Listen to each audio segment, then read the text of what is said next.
নমস্কার বন্ধুরা, কেমন আছো? আশা করি সকলে ভালো আছো। সকলকে সঙ্গে নিয়ে আজকের ব্লগটা এখান থেকে স্টার্ট করছি। সকালবেলায় ঘুম থেকে উঠে আমি এখন ফ্রেশ হয়ে নিচ্ছি।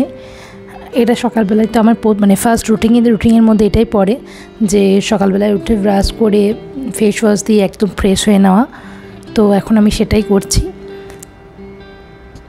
আর এই লাস্ট কিছুদিন ধরে হলো প্রায় বলতে গেলে এক সপ্তাহ ধরেই প্রচণ্ড গরম পড়েছে মুম্বাইয়ে।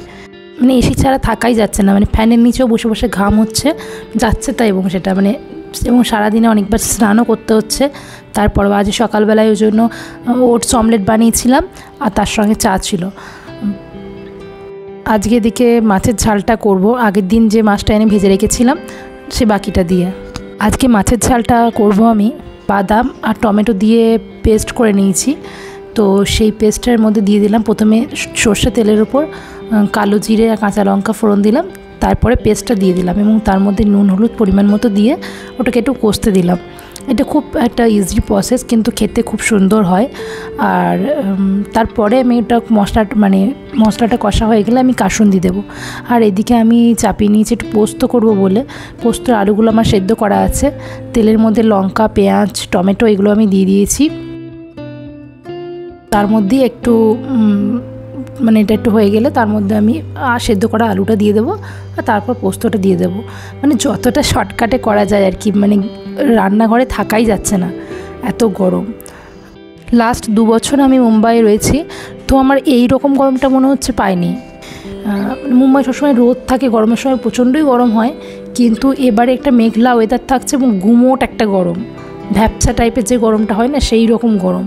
আর হলে এতটা ঘাম মুম্বাইয়ে হয় না, এবারে একবারে সবসময় প্যাচ একটা ঘাম ব্যাপার এরকম, যেটা খুবই বিরক্তিকর।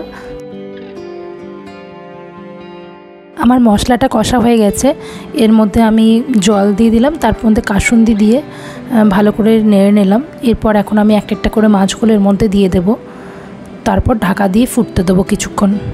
এতে করে বেশ মাছটা ভালো টেস্ট হয়। এর গ্রেভিটা এরকম থাকবে না, অনেকটাই কমে যাবে, ঝোল থাকবে না, একদম একটু থকথকে গ্রেভি যেরকম সেরকম হবে। কিন্তু আমি একটু বেশিক্ষণ ফোটাবো বলে আমি একটু বেশি করে জল দিয়েছি। এখানকার মাছগুলো তো একবারে আমাদের ওদিকের মতো একবারে টাটকা মাছের মতো হয় না, চালানি মাছই, তো সেই জন্য একটু দেখেছি আমি বেশি ফোটালে টেস্টটা বেশ ভালো হয়, ওই ছিপড়ে ব্যাপারটা একদমই হয় না। তো ওই জন্য আমি একটু যখনই ঝোল বা ঝাল যেটাই করি আমি একটু বেশি করে করি গ্রেভিটা, যাতে একটু বেশিক্ষণ ফোটানো যায়। আর এদিকেও আমার পেঁয়াজ টমেটো লঙ্কাটা ভালো করে ভাজা হয়ে গেছে, এর মধ্যে আমি এবার আলুটা দিয়ে দিলাম। আর এরপর আমি পোস্ত বেটে রাখা আছে, ওই পোস্তটা দিয়ে দেবো।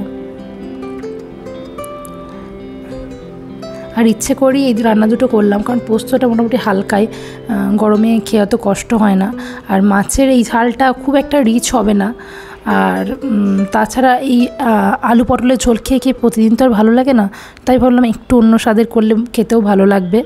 তো সেই জন্য এই মাছের ঝালটা আমি বাড়িতে এসেই শিখেছি। আর আলু পোস্তর মধ্যে এখন একটু কাশ্মীরি পাউডার দিয়ে দিলাম, কারণ এতে করে রঙটাও ভালো আসার, খেতেও আমার মনে হয় ভালো লাগে একটু। আর পরিমাণ মতো এখন নুন আর মিষ্টিটা দিয়ে দেবো আমি। তারপর আমার পোস্তটা হয়েই এসেছে, একটু ঝালটা কম লাগছিলো তাই আমি ওপর থেকে কিছু লঙ্কা কুচিয়ে দিয়ে দিচ্ছি। মুম্বাইয়ে এই একটা প্রবলেম, লঙ্কার কোনো সময় বেশ ঝাল থাকে আর কোনো সময় আবার ঝালই থাকে না, লঙ্কাগুলো বোঝা খুব মুশকিল। তাও যখন কিনে নিই তখন আমরা দেখিয়ে নিই, কিন্তু তাতেও সবসময় বোঝা যায় না। তো আমি নতুন একটা ক্লাস জয়েন করেছি, এটা এখন বিকেলবেলায় আমার ক্লাসটা হচ্ছে এখন। এটা ট্রেডিংয়ের একটা ট্রেনিং নিচ্ছি আমি, তো সেই ক্লাসটাই তখন আমার চলছিল। তো এই ট্রেডিংয়ের ব্যাপারে পরে তোমাদের সঙ্গে আমি ডিটেলসে নিশ্চয়ই আলোচনা করব। এই জাস্ট সবে 2 দিন হলো আমার ক্লাসটা শুরু হয়েছে। এখন তো ক্লাসটা বেশ ইন্টারেস্টিংই লাগছে, তো বাকিটা জানি না কী হবে। আমার ক্লাসটা কমপ্লিট হয়ে যাওয়ার পর আমি ব্যালকানিতে চলে এসেছিলাম। আজকে ঘরের ভেতর যে গাছগুলো থাকে সেগুলোকেও অল্প রোদ দেওয়ার জন্য আমি বাইরে ব্যালকানিতে দিয়ে দিয়েছিলাম। তো এখন গাছগুলোকে ঘরে ঢোকাবো। তো এই যে মানি প্ল্যান্টগুলো ছিল এইগুলোকে আমি এখন ঘরে নিয়ে যাচ্ছি, আপাতত টেবিলের মধ্যেই সবগুলোকে রাখছি, তারপরে আবার জায়গায় রাখবো। আর এইগুলোকে দেখি এই উইকেন্ডে পারলে আমি সমস্ত গাছগুলোকেই ভালো করে একটু ধুয়ে দেবো, একদম স্নান করানোর মতো ধুয়ে দেবো, তাতে গাছগুলোরও একটু ভালো লাগবে।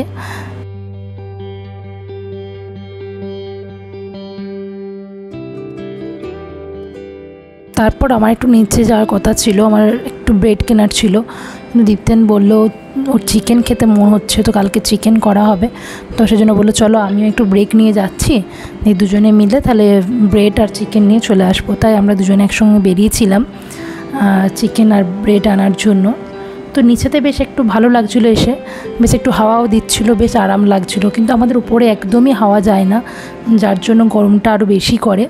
আর এই যে এখন আমি পাউরুটি নেওয়ার জন্য চলে এসেছি। এই দোকানটা সোসাইটির ভেতরেই, আমাদের ফ্ল্যাটটা থেকে খুব বেশি একটা দূরে নয়, আরও হয়তো আগেই আমি চলে আসতাম এখানে, বাট যেহেতু দীপ্তেন বললো তো ওর অফিসে যখন ব্রেক পেলো তখনই তো আসবো, তাই একটু লেট হলো। তারপর ওখান থেকে মাছের দোকানে চলে এসেছিলাম এখানে মাংস কেনার জন্য। তো এখান থেকে মাংস কিনে নিয়ে এখন বাড়ি গিয়ে এখন ধুয়ে পরিষ্কার করে সেটাকে এখন ম্যারিনেট করে রেখে দেবো, কালকে রান্না হবে। নিচেতে এসে স্কুটি করে যেতে যেতে আমার আগের বছরকার কথা মনে পড়ে যাচ্ছিল। আগের বছর গরমের সময়ও তখন দীপ্তেনের নাইট শিফট ছিল না, তখন 10টার মধ্যে অফিস হয়ে যেত। তারপর আমরা ডিনার কমপ্লিট করে আমি আর ও 11টা সাড়ে 11টার সময় বেরিয়ে যেতাম। তারপরে পুরো লেকশোর গ্রিন ডাউনটাউন পুরো ঘুরে আসতাম, আর কি ভালোই লাগতো। তারপরে এসে ঘুমাতে যেতাম। তো এখন যেহেতু নাইট শিফটে চক করে সেটা আর হয় না, বাট ওটা সত্যিই ভীষণ ভালো লাগতো। বেশ রাস্তাটা ফাঁকা ফাঁকা থাকতো, কিছু কিছু লোক থাকতো। বাজার করে চলে এসেছি, তো এখন বাড়ির সব কাজগুলোকে সারতে হবে। যেমন রান্নাঘরটা পুরো অগোছালো হয়ে আছে, ওটাকে গোছাবো, তারপর ডিনার কমপ্লিট হবে। তারপর এই ঘরটার অবস্থা দেখো, এই ঘরটাও প্রচণ্ড অগোছালো হয়ে আছে, ঘুমাতে যাওয়ার আগে এই ঘরটা পরিষ্কার করে তারপর ঘুমাতে যাব। তো চলো এখন রান্নাঘরটা পরিষ্কার করে নিই।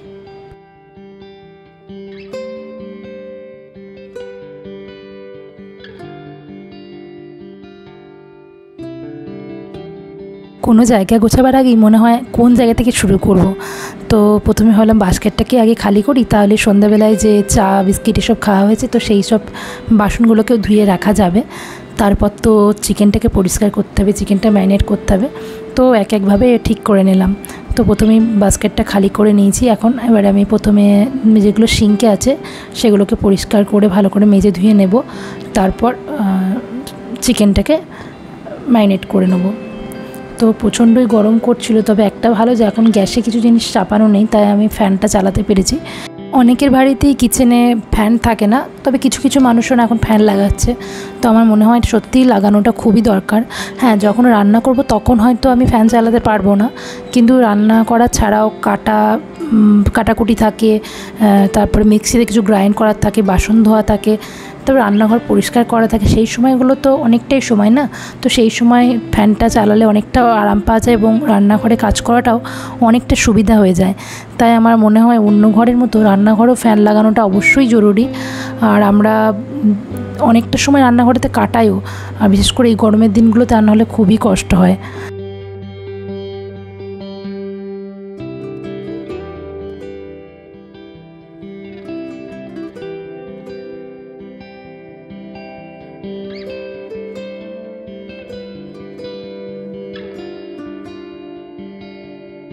চায়ের বাসন ছাড়াও বেশ কিছু বাসন জমে গিয়েছিল, কারণ যেহেতু বিকেলে আমার ক্লাসটা ছিল, তো দুপুরে রান্না করার পর ঠান্ডা হতে দিয়েছিলাম এবং বিকালে সেই খাবারগুলো অন্য জায়গায় ঢেলে রেখেছিলাম ঠিকই, কিন্তু সেগুলোকে ধোয়া হয়নি। তো সেই জন্য বেশ কিছু বাসন আমার হয়ে গিয়েছিলো। আর এত গরমের জন্য দুপুরবেলায় ঠিক করে খাওয়াও হয়নি, খেতে পারিনি অ্যাকচুয়ালি গরমের জন্য। তো সেই জন্য আমি বিকেলবেলায় ক্লাস শুরু করার আগে এই জারটাতে করে ছাতুর শরবত বানিয়ে নিয়েছিলাম। তো ছাতুর শরবতটা খেয়ে নিলে কি অনেকটা সময় পেটটা ভরা থাকে, অতটা অসুবিধা হয় না। তারপর আবার একটু দেরি করে প্রায় 7:30 পৌনে 8টার সময় চা খেয়েছিলাম, একটু চা খেতে মন হচ্ছিল, তো ওই বেরোবার আগে তখন চাটা খাওয়া হয়েছিল। আর বিকেল থেকেই একটার পর একটা চলছে। প্রথমে ক্লাস করলাম, তারপরে গাছগুলোকে একটু টাইম দেওয়া, তারপরে সন্ধে দেখানো, তারপরে 2 বাড়িতে ফোন করা, তারপরে বাজারে একটু গিয়েছিলাম। তো এই করতে করতেই সময়টা যে কোন দিকে চলে গেল বুঝতেই পারলাম না। তো এখন আমার বাসনগুলো ধোয়া হয়ে গেছে এবং সিঙ্কটাও আমি ভালো করে মেজে ধুয়ে নিয়েছি। তো এখন এবার চিকেনটা ম্যারিনেট করে নেব।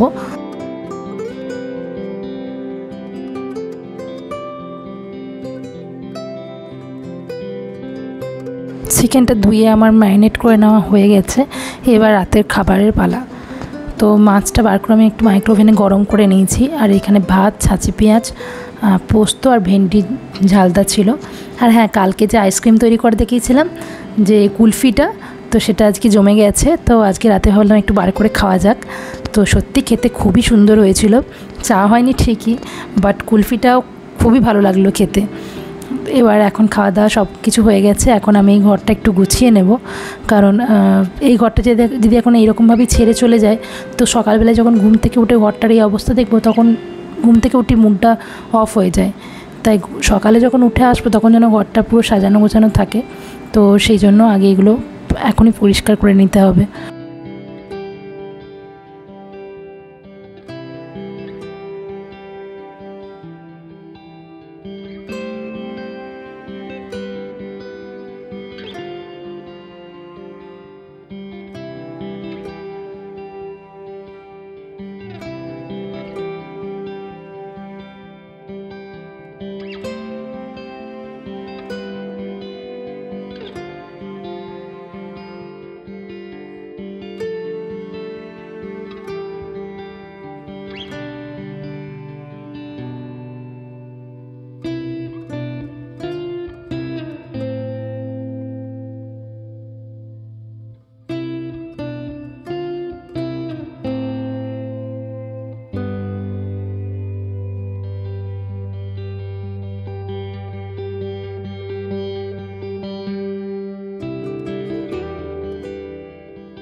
Drawing room and dining table তো আমার গোছানো হয়ে গেছে।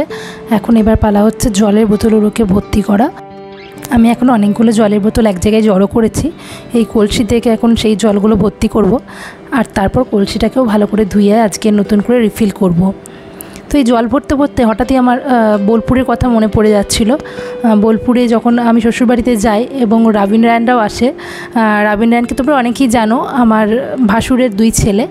তো তখন এই কাজটা ওরাই দায়িত্ব নিয়ে করে, দুজনা খেলার ছলে বেশ জল ভরে। তো তখন অত কিছু বুঝতে পারি না, কিন্তু যখন একসঙ্গে এতগুলো জলের বোতল ভরছি তখন মনে হচ্ছে কাজটা বেশ কঠিন। এখন জলের বোতলে জলগুলো ভরা হয়ে গেলে যেগুলো ফ্রিজে ভরা সেগুলো ফ্রিজে রেখে দিয়ে বাকি বোতলগুলো আমি বেডরুমে নিয়ে চলে যাব। আর ফ্রিজে আসলে কিছু রাখতে হয়, কারণ অনেক সময় বাইরের কেউ এলে তারা ফ্রিজের জল খেতে চায়। আবার এখন যে দুর্ধর্ষ গরম, শুধু কলসির জলও মাঝে মাঝে হচ্ছে না, মাঝে মাঝে ফ্রিজের জলও মিক্সড করতে হচ্ছে। তাই জল তো সবসময় ভরে রাখতে হয়। এখন আমি কলসিটা ভালো করে ধুয়ে নেব।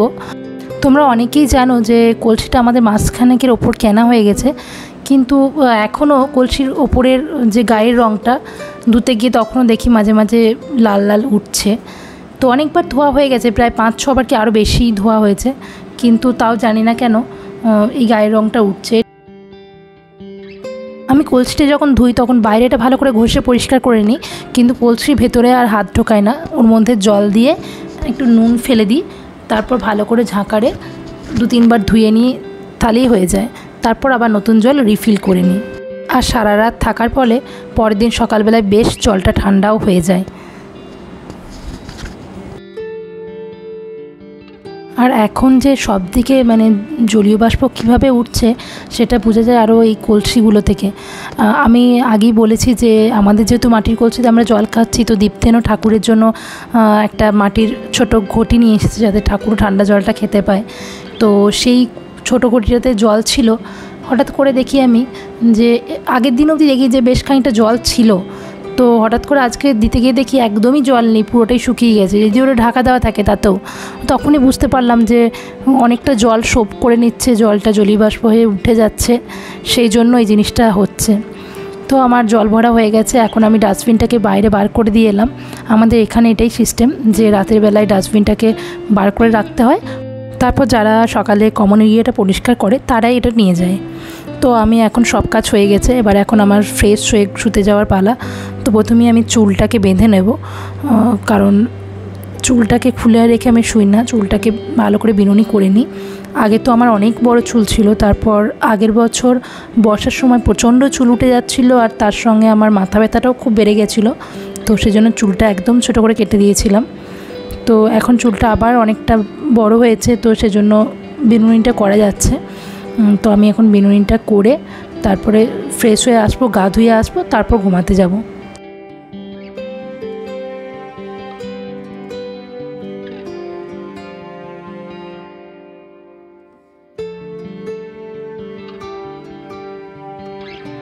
এখানে চুল বাঁধতে বাঁধতে আমি দীপ্তিনের সঙ্গে একটু কথা বলে নিচ্ছিলাম।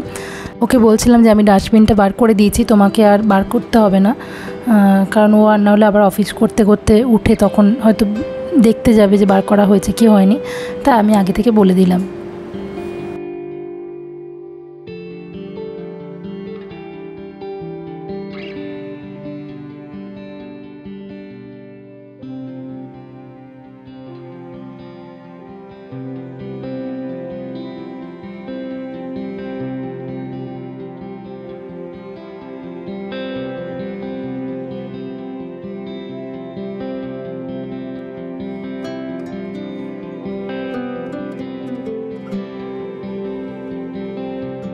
এবার আমি ব্যালকনি থেকে জামা কাপড়গুলোও আনতে যাচ্ছি, তারপর গা ধুতে যাব। গা ধুয়ে ফিরে আসি, ফ্রেশ হয়ে নিই, তারপর আমি আজকের ভিডিওটা শেষ করব।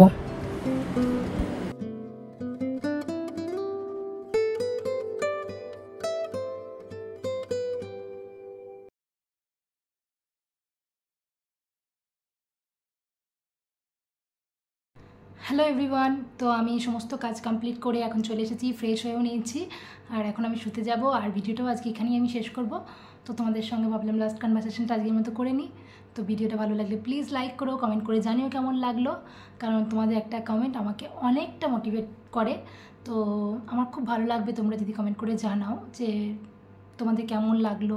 কোথাও যদি খারাপ লাগে সেটাও অবশ্যই আমাকে বলো, আমি চেষ্টা করব সেটাকে ঠিক করে নেওয়ার। আর আজকের মতো গুড নাইট।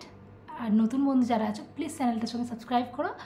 তোমাদের সাথে দেখা হচ্ছে নেক্সট ব্লগে। ততক্ষণ তোমরা ভালো থেকো, সুস্থ থেকো, শান্তিতে থেকো।